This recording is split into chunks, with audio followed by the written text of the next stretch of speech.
And anytime you go to a big museum, you see all those kids in the same colored t-shirts, holding hands. That was me. Then I went to LACMA here in LA, and now I'm on the board of directors there, so that's nice. I was living in Canada for 3 years. I went up there ostensibly to be a potter. At the same time, I was part of the draft resistance movement because it was like 1968. The Vietnam War was raging, and I was very against the war, as were most of the people that I knew. My roommate in Banff, where I was living, he said, well, come with me. I'm going to Vancouver. That's where I'm from. And we could room together, and, you dig Vancouver. It's really cool. That's what we did. He knew I was a writer from music magazines, and so they were starting a magazine up there, and he said, do the same thing here. At some point, the publisher of the magazine, he says, I got this guy you should meet. He's doing this weird thing. His name's Tommy Chong, and he's doing this improv company in a topless bar. So right away, I'm interested, That troupe broke up. Tommy called me one. I said, well, let's do it, you and me together. You're a singer, I'm a guitar player. We'll make a band, and we'll do bits, and then we'll play music, and, maybe we'll play in lounges in Vegas or something like that. Sounds good to me, One night, Lou Adler, who was the world's biggest record producer at that time, saw us. Coincidentally, he had grown up in East LA. He understood what we were doing right away. So he put us into the studio, and then we released our first album, and immediately it was a big hit.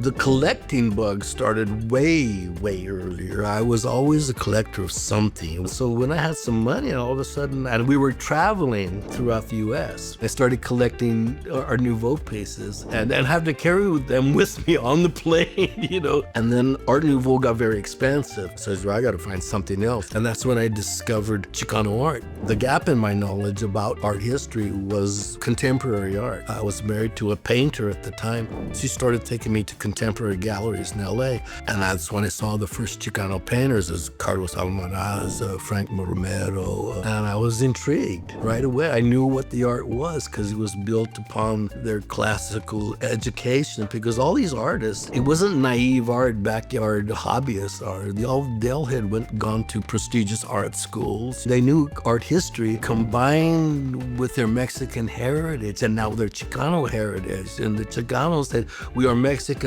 on this side of the border, and we're planting our flag here. Nobody was collecting it on a large scale, nobody that I knew, And so I had money.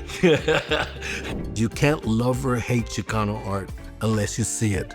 Okay, you have to see it. So how do I make it available for you to see it? And so I started talking to people, and they go, oh, they're very intrigued at the art because the collection was large now. And then one thing led to another, and it started gaining traction. And so we started doing a big national tour, in one museum after the other. And I was buoyed by the fact that every museum we played, we broke attendance records. We did a show in Riverside, California. They were going to build a new library. And they said, we have to repurpose this building or knock it down. We would like to offer you the museum for the collection. I was really struggling with this because it took me over 50 years to amass this collection. I was walking through the building when they were tearing it out, and I said, how big is this building? Because it's a big building. And she says, well, it's 66,420 square feet. And I go, 420? That's the sign. Thank you very much. I'm looking for a sign. That's the sign. And I did that, and that's the best decision I ever made in my life. It's the proudest I am of anything I've ever done, because this is the legacy that is for everybody in the family and every part of the community. You don't have to be Chicano or not. And it keeps going, and this is a thing that will last for generations, So, how can you not be proud of that?